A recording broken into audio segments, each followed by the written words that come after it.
Jim Hunter, of course, is our film critic, and today he is looking back at the best and the worst of 2023 at the box office. So, what do you want to start with? Well, we'll start with the worst. Okay. So we can end on a positive note in the next segment. Okay, yeah, I got that. We'll do, that's countdowns. All right. But, so for the worst, I'm going with a film called Fool's Paradise. Okay. This is a film by Charlie Day, written, directed, and starring Charlie Day. Unfortunately, he thinks that he's Chaplin.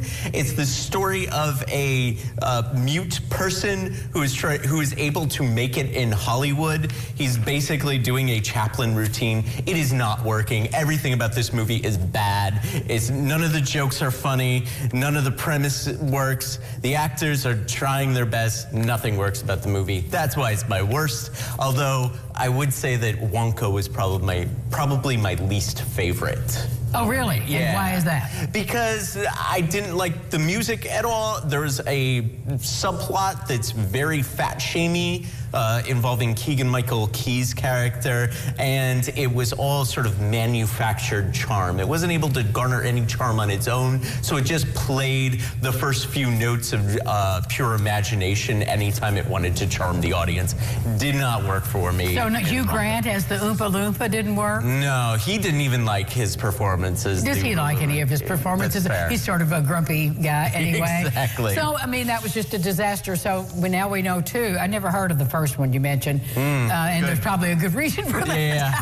No, don't hear of it. So what else is on your naughty list? So, I mean, those are my only naughty films, but we could go with number 5 on my top 5 if you would like. Okay. This is Anatomy of a Fall. We've talked about this before. This is a film, it's a foreign language film, largely about a woman who is suspected of killing her husband. Her husband ends up dead, and the question is whether it was a suicide or a murder. And over the course of this film, it is a study in ambiguity. When the verdict comes in, I probably would have voted to acquit, but spent the rest of my life thinking that she had done it. How interesting. So when you're, looking back and you see hundreds of films throughout the year, what are you looking for in the best that is missing in the worst? Yeah, I mean, a quality of filmmaking, great acting, interesting and new and original story. We'll see that in my top pick of how that film takes a story that we've seen before and puts a new spin on it. Those are some of the things that I'm looking for. And of course, in my number 4 pick, we get all of those things plus a box office blockbuster, and that was Barbie. That's my number 4 pick of the year. I really like that movie, and I think that film is going to do very well as award season continues. Really? Yes. Except among my friends, that says totally mixed reviews.